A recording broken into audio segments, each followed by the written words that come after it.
Hello again. In this video, I will talk about the North African campaign, conducted first by Italy alone, then with German assistance. Italy remained an important player until 1943. Their forces contributed a lot more than people like to think, and no, they didn't run away without even trying to fight. However, the campaign itself was doomed from the start for different reasons, which I will discuss shortly. When Italy declared war on the Allies in June 1940, it was not ready for war. Its reserves had already been depleted by the war in Ethiopia and interference in the Spanish Civil War. Still, Benito Mussolini figured it would be easy to achieve victory relying on rapid German successes, and he could not be deterred. British forces, led by General Archibald Wavell, quickly advanced into Libya, the Italian colony, but Italian 10th Army was reinforced with troops from the Tunisian border and counterattacked, even though this was supposed to take place only when the Germans launched the invasion of Britain. Led by Marshal Graziani, they took Sidi Barrani in Egypt, but in mid-September they stopped due to supply shortages. They needed thousands of trucks to improve the situation and make the army more mobile, but these would never arrive. In this theater, there was only one major supply route that followed the coastline. Everything had to be moved on this road, by trucks, horses, or on foot.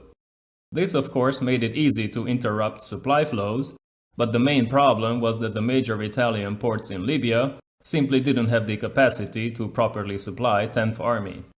At the same time, the Italian Navy was unable to take the initiative and decisively defeat their British opponents. In fact, most of the time, Admiral Campioni avoided direct confrontation. He would not risk the two new battleships, the Vittorio Veneto and Littorio. Lack of oil, lack of modern planes, lack of cooperation between the Navy and the Air Force, and lack of aircraft carriers meant that the Royal Navy still had the advantage. They even raided the naval base at Taranto, where 3 battleships and other vessels were damaged by outdated Swordfish torpedo bombers, revealing weakness in Italian defenses. Mussolini wanted Nice, Corsica, Tunisia, and Djibouti, but this would have alienated Vichy France, and Hitler, who wanted the French to join his campaign against the British, also didn't support Italian demands. To be more effective on the battlefield, Italy needed German dive bombers, German aerial torpedoes, and German tanks, but these would not arrive without German soldiers, which the Italian leadership refused to accept, for now. In October, Italy also declared war on Greece, so the two theaters were now competing for supplies and men, which worsened the situation. In December, a smaller British force started their own counterattack in Egypt, quickly routing the Italians, who were flanked by armored and motorized units. Operation Compass continued with the capture of Bardia and Tobruk. The retreating army was surrounded and was forced to surrender after their initial breakout attempts failed. 130,000 men, practically the entire 10th Army, was lost, which finally convinced Mussolini to ask for help. In February, a small German expeditionary force, the Afrika Korps, was assembled and transported over to Libya, where Erwin Rommel took command. He had 2 panzer divisions and 1 motorized division, but Italian reinforcements were also coming in, among them the Ariete armored division, and the Italians still constituted the majority of available forces. As the best British units were soon redeployed to Greece, Rommel initiated his counterattack, and by April, he reached Egypt and surrounded Tobruk, which he couldn't take. After 2 failed operations, Allied forces were reinforced with British, Australian, New Zealander, Indian, South African, and Sudanese troops, along with a Free French brigade, and a new attack was launched in November 1941, at the same time when Italian East Africa fell, following a short British campaign. By January, they once again advanced into Libya, but Rommel also received fresh troops and supplies and pushed them back all the way to El Alamein, capturing Tobruk in the process. At the same time, the Allies stopped using codes that Italian naval intelligence could read while they continued their own operation to decode Enigma messages and Italian naval codes, which gave them an advantage.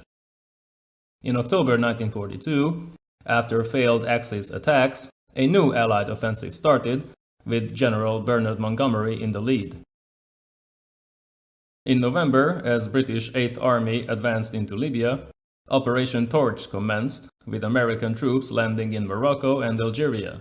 Some Vichy French forces resisted, but were overwhelmed. Vichy Admiral François Darlan was convinced to switch sides, but he was soon assassinated by a student, so the Free French leadership with Charles de Gaulle was able to take control of the French North African forces. In the meantime, German troops occupied Vichy France, and the French fleet was scuttled at Toulon to prevent an Axis takeover. Only a few ships joined the Allies. In December, 1 German and 5 Italian divisions were airlifted or shipped into Tunisia, while the Allies hesitated. In February, as 8th Army almost reached Tunisia from the south, the North African campaign was almost over, but Rommel achieved a small victory at Kasserine Pass against inexperienced American and French forces. In March, the Axis troops were threatened from two directions. In April, their situation worsened, and they surrendered in mid-May, losing Italian First Army and 275,000 men altogether. We can say that the Axis transferred reinforcements to North Africa just in time to lose all of them. When we look at the overall campaign, we can determine that between 1940 and 1942, it didn't really matter who gained territory, as these gains simply lengthened the already weak and overwhelmed supply lines, making it much more difficult to continue the attack. Both sides encountered the same problems. As the Italian military leaders correctly claimed, their only chance was to capture Alexandria and somehow push out the Royal Navy from at least one half of the Mediterranean. Otherwise, their supply lines would continue to be threatened by a much stronger naval force. The other option was the capture of Malta, but despite severe aerial bombardment, the island was never seriously threatened by the Axis forces, as the Italian Navy was unable or unwilling to launch such a risky operation. A good example of Italian difficulties is the fact that Chief of Naval Staff Arturo Riccardi had only 40 destroyers to screen his battle fleet and escort convoys to North Africa. In mid-1941, the army wanted 200 ships' worth of supplies a month to prepare another offensive, but the Navy could only manage 30 due to a lack of escorts and lack of fuel. Shortages of raw materials prevented a massive building program. Italy could not replace losses in ships.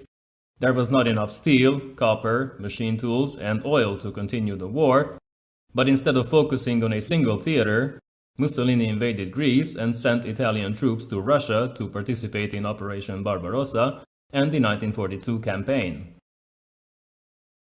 His empire couldn't even properly equip the army's 72 divisions, expand the air force, and maintain the navy, but this didn't seem to bother him. He still believed that Italy would either contribute to a German victory or the two countries would sink together. In March 1941, the Battle of Cape Matapan was lost. Italian gunnery was inadequate, while they also learned that British ships were using radar, which allowed them to fight effectively in the dark. Italian submarines were slow and noisy. They needed German help to pose a real threat to the British. Their only achievement was that the Royal Navy was forced to station more large ships in the Mediterranean due to Italian presence. Even if enough supplies were delivered to Libya, which rarely happened, the supply lines were long and saturated. However far Rommel advanced, he would always be outgunned and overwhelmed by an enemy that could deliver supplies faster and more reliably from distant regions. How do you wage war against a superior enemy when you lack natural resources, properly trained officers and men, modern weapons, and cooperation between the different branches of the military? Italian results in World War II give us the answer. No German assistance could change the overall situation. The only possible outcome was defeat, unless Italy's leaders prevented it by capitulating before it was too late. As we will see, they did try, but their attempt also failed, and it resulted in more bloodshed. In the next episode, I will talk about the invasion of Denmark and Norway, a highly successful operation by Germany, with minimal consequences to the overall outcome. See you in the next one.